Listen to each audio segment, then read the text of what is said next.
जब विवाह आदि का क्रम होता है तो विवाह में सप्तपदी होती है। होती कि नहीं होती सप्तपदी? 7 फेरे होते हैं कि सप्तपदी होती है? क्या होता है? 7 फेरे सप्तपदी होती है ना? सप्तपदी होती है। फेरे 4 ही होते हैं, लेकिन हमारे मन में ये भ्रामक होता है कि नहीं फेरे भी 7 होते हैं, पर 7 फेरे नहीं, 4 ही फेरे होते हैं। धर्म, अर्थ, काम और मोक्ष। 3 फेरे में कन्या आगे रहती है। धर्म बोले ये स्त्री का नैसर्गिक लक्षण होता है, ये गॉड गिफ्ट होता है।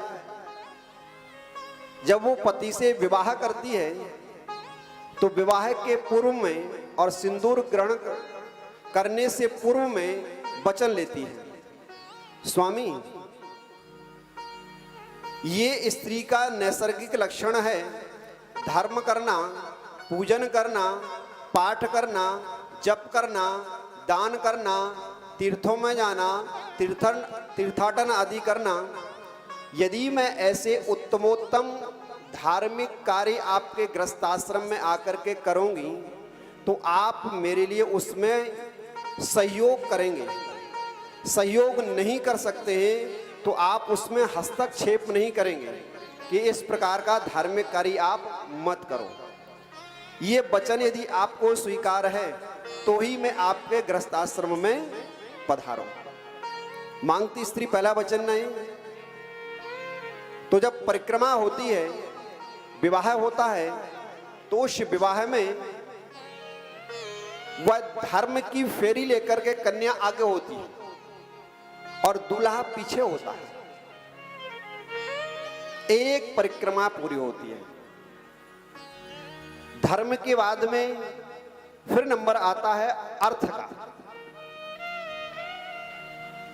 बोले धर्म के द्वारा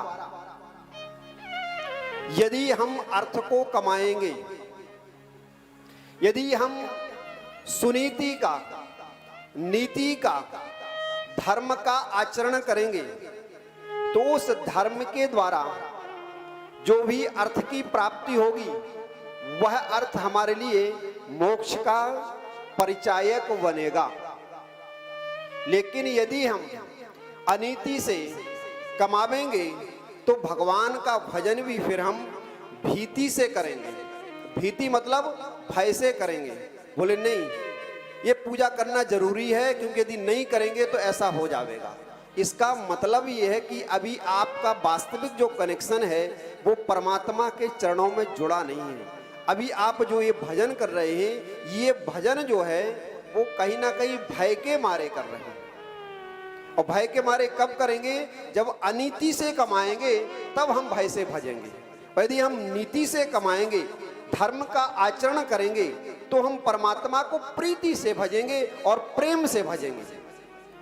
तो दूसरी परिक्रमा का क्रम होता है कि पहला धर्म कमाया, फिर धर्म के द्वारा अर्थ की प्राप्ति हुई। तीसरा फिर फेरा जब होता है तो काम का फेरा होता है। साधक साधना करते करते करते करते वह आप्त काम हो जाता है, परिपूर्ण हो जाता है। जो मेरे ईश्वर ने दिया है ये बहुत दिया है। मैं कितना शुक्रगुजार करूं परमात्मा का कि इतना प्रदत्त कर दिया, इतना प्रदत्त कर दिया कि जो दिया मैं उसको ही संभाल नहीं पा रहा हूं।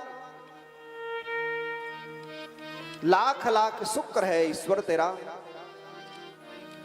लेकिन कुछ लोग ऐसे होते हैं कि और चाहे और चाहे और चाहे, इसकी कोई सीमा नहीं होती है और ना ही और चाहे के द्वारा कभी भी हमारी पूर्ति हो सकती है।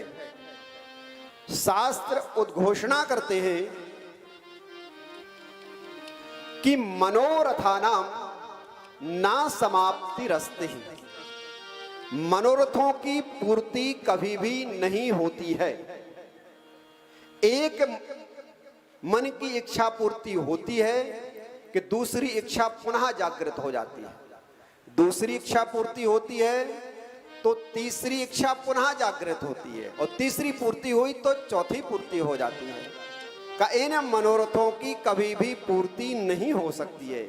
ये उसी प्रकार का उदाहरण है जैसे कि कोई समुद्र के किनारे बैठ जाता है और सोचता है कि जब समुद्र में लहर आना समाप्त हो जाएगी तब मैं जाकर के समुद्र में स्नान करूंगा।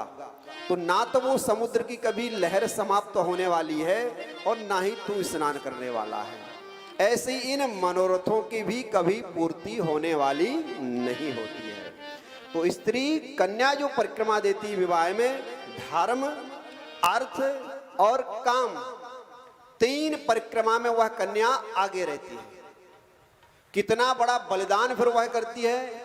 बोली पतिदेव धर्म मैंने किया, धर्म के द्वारा, सुनीति के द्वारा, वैदिक आचरण के द्वारा जो कुछ भी मेरे लिए प्राप्त हुआ है, मिला है मेरे लिए, मैं चाहती हूं कि मैं इसका उपभोग स्वयं ना करूं। इसके उपभोग के लिए स्वामी ये जो चतुर्थ परिक्रमा हो रही है, ये चौथा जो फेरा है, ये मोक्ष का है।